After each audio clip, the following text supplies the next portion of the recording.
Welcome back to the deep dive. Today, we're shining a necessary light on a silent problem. It's something that haunts almost every modern workplace, but it kind of lives in the shadows until it just explodes. We're talking about workplace burnout. And it's so much more than just, feeling tired after a bad week. Burnout is really a chronic organizational issue. So if you're leading a team, it's not just about productivity. It's about mental health, well-being, and honestly, your ability to keep good people. Absolutely. When we talk about great talent leaving, burnout is so often the hidden reason, isn't it? So our mission today is really tailored for you. We're going to define what burnout actually is, the science behind it. Then we'll identify the early warning signs that are so easy to miss. And then we'll give you some actionable, quick strategies to detect it before you lose someone critical. And we've grounded this whole deep dive in some really robust research. We're pulling from the World Health Organization's official definition, from studies in the Harvard Business Review, and from key meta-analyses in the Journal of Occupational Health Psychology. It's all very well documented. Okay, so let's unpack that fundamental distinction right away. Because I think people confuse being overworked with being burned out all the time. Like, I work hard on a big deadline, I'm exhausted, I get some sleep, I recover. That's just the tip of the iceberg. That is the crucial difference. Yeah. Tiredness is acute, it's recoverable. But burnout, as the WHO defines it, is a psychological syndrome. It results from chronic workplace stress that has not been successfully managed. It's an entrenched state. The system has failed. That word syndrome really changes things. It forces us to look beyond just, try harder, right? And the research that really define this, it breaks it down into three classic components. And you need all three. Correct. The first is what most people recognize, emotional exhaustion. Okay, but what does that actually feel like? I mean, beyond just being sleepy. It's a really profound feeling of emptiness. Yeah. It's mental saturation, a total loss of energy that just doesn't go away with rest. You could take a week off, come back, and by lunchtime on Monday, you feel completely depleted again. Your emotional well is just dry. And the second component, which I think is maybe the most destructive to a team's culture, is called depersonalization. Yes, this is where you see that cynicism start to emerge. It can be an emotional coldness or just a flat-out indifference toward your colleagues, your clients, maybe even the mission itself. It's a defense mechanism, really. The employee is putting up an emotional shield because they just have nothing left to give. And then the third one, which is probably the easiest for a leader to spot, but also the easiest to misinterpret, reduced efficacy. This is that decline in job performance. But crucially, it's coupled with the employee's internal perception of incompetence. They feel like they can't do the job well anymore, even if they were a star performer 6 months ago. The external decline is matched by this really painful internal doubt. So if I'm a leader and I see someone suddenly making mistakes, my first thought is to flag it as a performance issue. But what you're saying is, if I see errors and cynicism and that deep fatigue, it's not underperformance, it's the syndrome. Exactly. And if you just treat the symptom, the reduced efficacy, with a performance improvement plan, you could actually make it worse. You might accelerate the exhaustion and the depersonalization. You have to treat the root cause, not the output. This is where it gets so tricky, though, because by the time someone is hitting all three of those, they're often already looking for the exit. We need to catch those silent signals months earlier. We absolutely do. And that means looking past the official complaints and focusing on these subtle behavioral shifts. Research in the Journal of Applied Psychology shows that these small changes are the earliest, most reliable signs that the system is failing. So what's the first thing we should train ourselves to spot? Look at workflow friction. Specifically, constant delays in completing tasks that used to be easy. It's not about missing a huge deadline. It's this constant low-grade drag. An email that took 5 minutes now takes an hour. The weekly report is always just a little bit late. And I guess that goes hand in hand with a rise in just minor mistakes. Yes, an increase in simple errors or failures in concentration. Sending an email to the wrong person, misspelling common words, forgetting a basic step in a standard process. These are signals that the mind is just so overloaded it can't automate simple things anymore. Then you've got the shift in emotional tone. Right. You might see more irritability. Yeah. Short, abrupt responses to normal questions. Or sometimes, and this is maybe more concerning, just apathy. They stop reacting to things, good or bad. When you lose that emotional engagement, they're already checking out. And a really big indicator is that loss of initiative. A total lack of new ideas.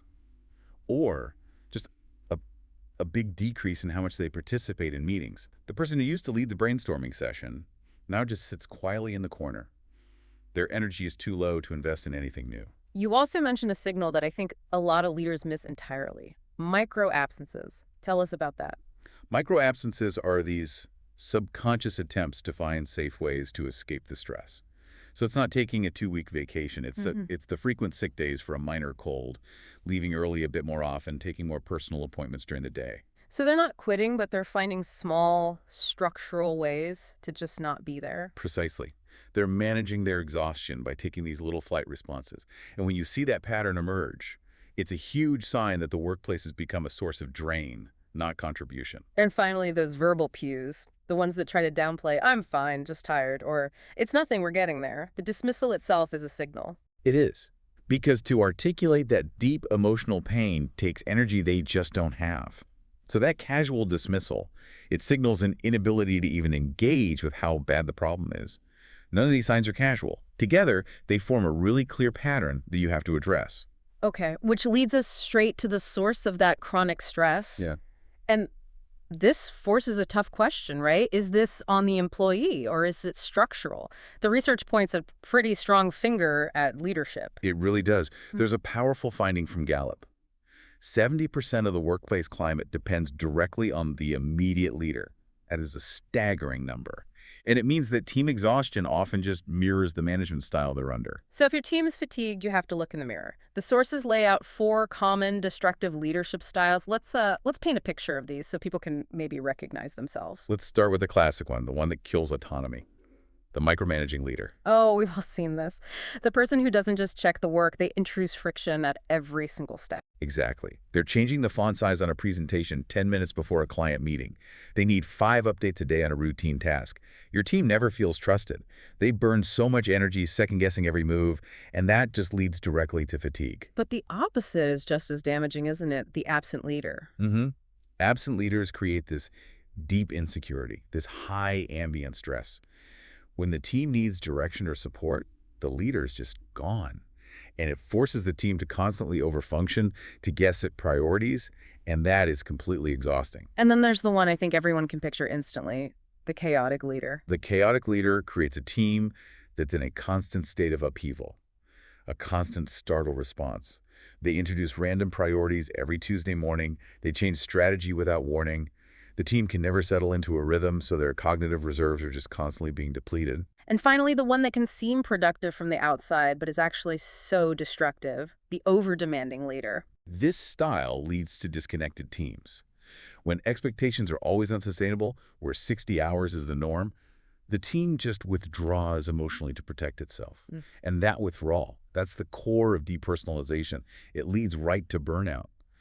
The message here is so vital. Leadership isn't just directing tasks. It's actively caring for the team's well-being. And that care, it isn't just, some fluffy HR term. It's measurable on a P&L statement. We have to talk about the tangible cost of all this. Exactly. This is about business viability. The impact on the bottom line is staggering. Harvard Business Review has some hard metrics on this that every leader needs to hear. This isn't a social issue. It's a financial drain. Okay, give us those numbers, because I think they'll make people stop and really think. Let's start with raw output. An employee who is suffering from burnout produces up to 40% less. Now, to put that in perspective, imagine your top performers basically just working 2.5 days a week. That capacity is just gone. Wow. And I'm guessing the quality of the work they do produce also takes a nosedive. It does. They commit 60% more errors. Think about the cost of that. The rework, the damage to client relationships, the extra oversight you need just to check their work. That cost skyrockets. And the most critical one, I think, is the talent drain. An employee experiencing burnout has a 2.6 times greater probability of resigning. So if you're constantly losing your most valuable, experienced people, the massive cost of recruiting and training alone should be the only argument you need for prevention. It really raises that critical question for every leader listening. Is that loss of talent, that drop in quality, is it actually burnout disguised as low performance? It's a structural failure, not a personal one. Exactly. So let's pivot from diagnosis to what we can actually do. What are the practical tools backed by science that leaders can use right now? What's amazing is that the research shows these specific practices can cut down on that chronic wear by up to 30%. That's a huge return. So tool A is incredibly simple, but it requires discipline, conscious observation. Yes. Instead of just passively looking, You dedicate 3 minutes a day to intentionally observing your team.